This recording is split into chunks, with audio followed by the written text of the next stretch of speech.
Our detailed comparisons are made possible by users who subscribe. Please support us and subscribe.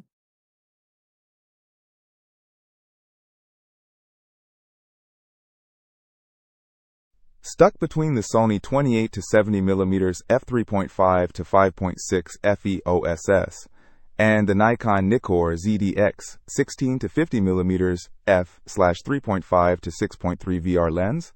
It's a tough choice, especially if you're figuring out your lens lineup. The Sony, a renewed product, is priced around $226. It looks like a great all-arounder. But is the versatility worth the cost, especially considering it's not brand new? It definitely feels robust, and that 28-70mm zoom range, super versatile. Think about it. You could go from wide-ish landscapes at 28mm to decent portraits at 70mm, all with one lens. Plus, it's got that optical steady shot.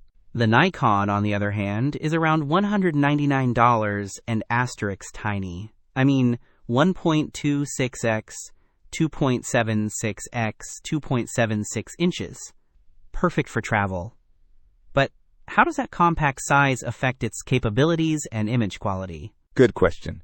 Let's break it down. Okay, so the Sony 70mm reach lets you get those tighter portrait shots with a bit of background blur, which is nice.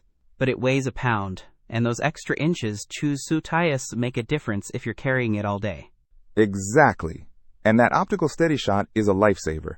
It compensates for shaky hands, giving you sharper images, especially in lower light. Think shooting at dusk without a tripod. The Nikon has vibration reduction too, which is great.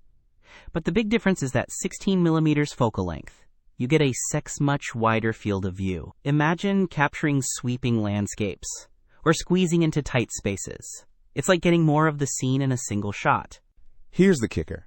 The Sony is designed for full-frame Sony E-mount cameras, while the Nikon is specifically for Nikon ZDX format cameras. That's a huge difference. Right. So if you're planning to upgrade to a full-frame Sony camera in the future, the Sony 28-70mm is a better long-term investment. You won't need to buy another lens when you upgrade your body, but if you're committed to Nikon's DX format, the 16-50mm is a fantastic compact choice. It really boils down to your current camera system and your shooting style. Are you a wide-angle enthusiast, or do you prefer a bit more zoom for portraits? If versatility and potential full-frame upgrades are your priority, the Sony is the way to go, despite being a renewed product. But if you want a super compact, travel-friendly lens that excels at wide-angle shots, and you're sticking with your Nikon DX camera, the Nikon wins hands down.